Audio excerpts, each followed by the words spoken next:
that's a good overview of why you guys chose what you guys chose, like computer science or computer engineering. I just want to ask you guys, what have you learned so far in your specific programs? So some of our audience might be from computer science, might be from computer engineering, or looking to go into those universities, right?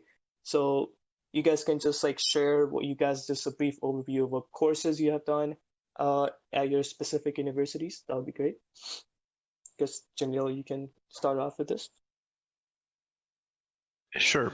So if you're coming to computer science or you're already at Guelph for computer science, first year you'll be looking at just some basic introductory courses. For example, first semester, first year, I had Intro to Computer Science, in which we learned just basic C programming, just the fundamentals of programming, conditional statements, for loops, all that sort of stuff. And then we also had this Intro to Discrete Mathematics course where you talk about just some algebra work, proofs and whatnot, logic gates and all that stuff. And then you have a little bit of math in first year. You're going to have Calculus 1 and linear algebra, because those are kind of the basics of mathematics in university, and something that you will need in the future if you do decide to go into data science, for example. Okay. And then you also have lots of electives and area of application courses that you can take for fun. For example, I ended up taking marketing and economics because I did have plans of going into a business minor. I have changed that. I'm now looking at a stats minor because it's going to be much more useful for a data science field in the future. And then right now in second year, I'm taking more advanced courses, or they're actually mandatory courses that I have to take. For example, object-oriented programming in Java.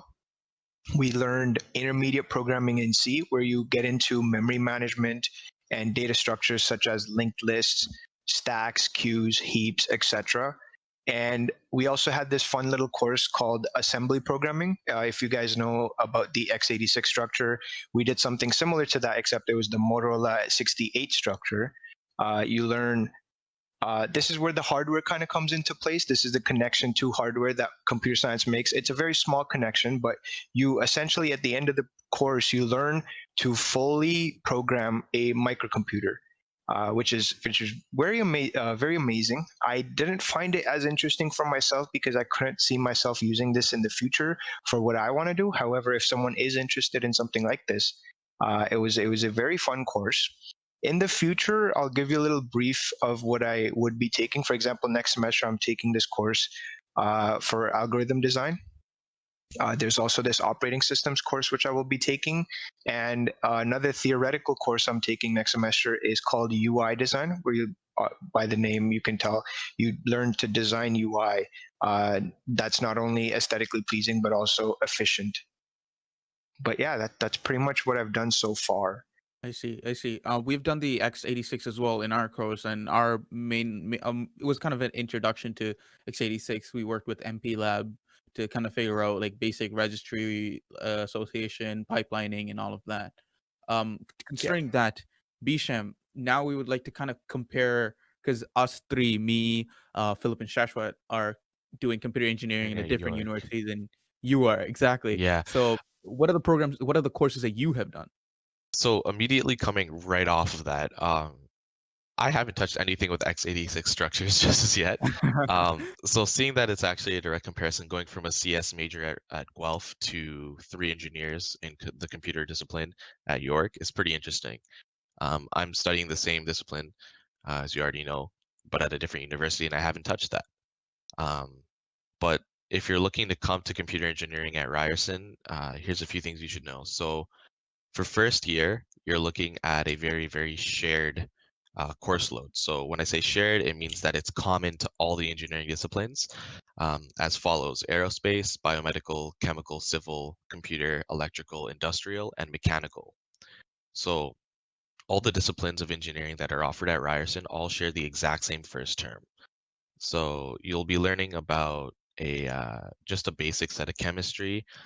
You're starting off with your first of 3 calculus courses, which are spread out by each semester. So yes, it goes into second year, first term. You'll also be taking a little bit of linear algebra, and going into physics. These are all just very basic courses, kind of almost like high school refreshers or high school plus level, if you will. Um, so they're nothing really too specific to my particular field of engineering just as yet.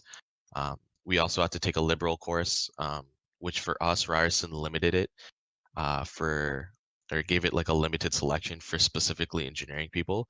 So we couldn't take the chemistry courses or physics courses um, or any sort of technology course. I guess they were trying to base it off in such a way that we could kind of have this liberal be our escape from our major, if you will, if that makes sense.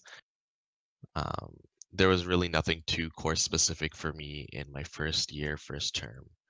Going into second term of first year, though, it moved on and it got a little bit more specific as now Ryerson gave us common courses with the electrical engineering department. So courses that I was taking involved programming, and where we started off with C. All we did was practically cover just the basics of C. So if you never worked with it before, this was kind of like your introductory course, learning about variables, what they are, the variable types, basic kind of coding structures that that any individual who's learned the language should already know, like the back of their hand. We also took a little economics course, which more or less was kind of unrelated to our entire course as a whole. The entire thing was kind of based off of money and investments. There was really nothing to deal with the engineering world in it, unfortunately. However, the things that did get very specific is we were introduced to our electric circuit analysis class, in which we learned to build circuits, learn about the different types of components. Um, we learned about efficiency management, ways to efficiently design circuits. Um, and when we did the laboratories, we learned to focus heavily on not only building what it is we saw in schematics, but learning exactly what it is that changed whenever we altered a component, or learning to find the math behind why it is a circuit is more efficient in one configuration over another. And then the last 2 of the 5 courses that we took were just kind of follow-up courses. We did a second version of calculus, which got us more into like improper integrals, partial derivatives, and infinite sequences and such. This last course was physics.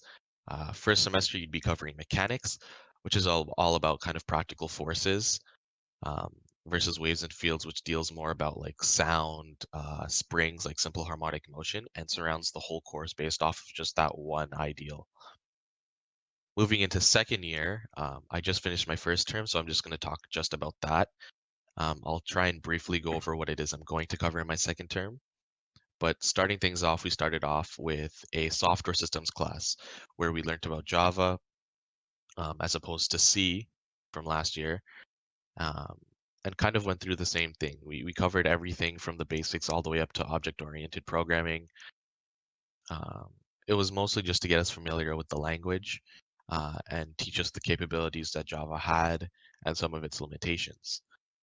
We also had a second digital systems class that was more or less a kind of like an add-on circuits class where we learned about the different types of components. So when you're building circuits, for example, you'll learn about different types of counters. I remember doing this in high school, actually. I know me and Mavin came from the same high school, so he knows, and so did Jano and Shashwat, so we all know exactly what we're talking about. Mhm. Yeah, and Yeah. TEJ, when we covered, I don't know if you guys remember, when we covered how to do the 7-segment counter. Yep. Yeah, I remember that. Right. So in this class, we actually went over the different types of chipsets that we had. You remember how our teacher had a whole bunch of different chips that we could use and flip flops and like all these random like things that we just knew that existed, and he made us use the textbook to look them up. Yeah, and the data sheets and stuff. Exactly. So what we covered in this course for the audience that's listening is exactly how they were built and how they work the way they do. So in high school, we were all introduced to the component, and we were told to just read a textbook and figure out how it works, just so we could get along and learn how to use it.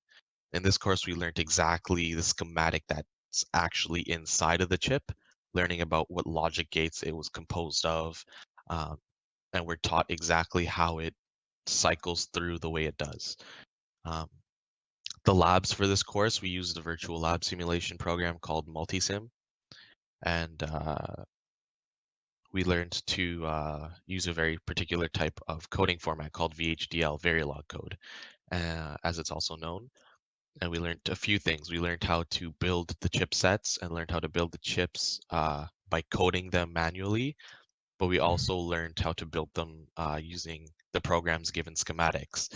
And we covered things from making 7-segment displays, and we finished off the course by making our final project, which was to design a general purpose CPU. So it covered all the basic arithmetic operations that you'd find inside the ALU component of a computer chip. So that kind of covered our second digital systems course. And I think that was definitely useful to me as an engineer in the computer engineering discipline. It was great because I got to see exactly what it is. I kind of got to revisit something I found in high school, and it made it very interesting to learn about it again, but from a different perspective. And then just like how we had a circuit analysis course, from second year, we had the next level up from that, which is all about electrical networks. In this case, we talked about even further circuit design and circuit analysis.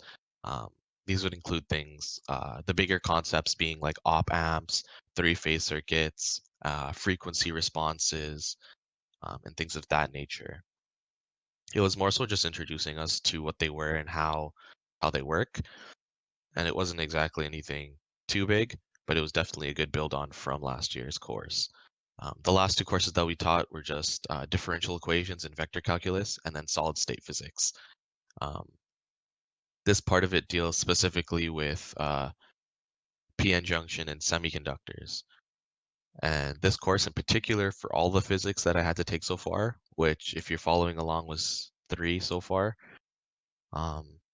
this was definitely the most applicable to my field because we were learning about the PN junction, where we learned about intrinsic and doped semiconductors, and we learned about MOSFET. I don't know if you guys touched about it in your computer engineering programs. We haven't looked at Mm. MOSFETs yet. No. No, we haven't. Okay, so I'm pretty sure you're already aware of the concept, but it is just a field effect transistor, and it works in a very, very particular way to transistors. You remember NPN transistors from high school? Yeah. Yes, they work kind of similar. Like you remember how there was an emitter, base, and collector? Hmm. Yeah, exactly. So in physics here, we covered what exactly the 3 different types of semiconductors were. So intrinsic, doped. Doped had 2 types, positive and negative. And we learned how they could be put together back to back to create a MOSFET device, which was a component we used in one of the circuit classes for one of our final projects as well. So I think it was pretty interesting to see how Ryerson kind of structured their course curriculum around in such a way that all the different courses tied together in one sense. Because I was learning about the inner workings of a component in one class, and I was configuring it in another. And kind of moving on from that, just the last part, which is the the fourth semester, so second year, second half, we're just going to be talking more about engineering communication. So in first year, we had an introduction course that taught us about the engineering world. We're kind of furthering on that where we're going to get a little bit more about, get to work a little bit more collaboratively through various kind of platforms. I haven't gotten a personal insight on this yet. We're also taking another step further for digital systems, where we're going to learn a little bit more about arrays and pointers and data structures, abstract data structures, and things of that nature. And overall, just a lot more math and circuit analysis to come.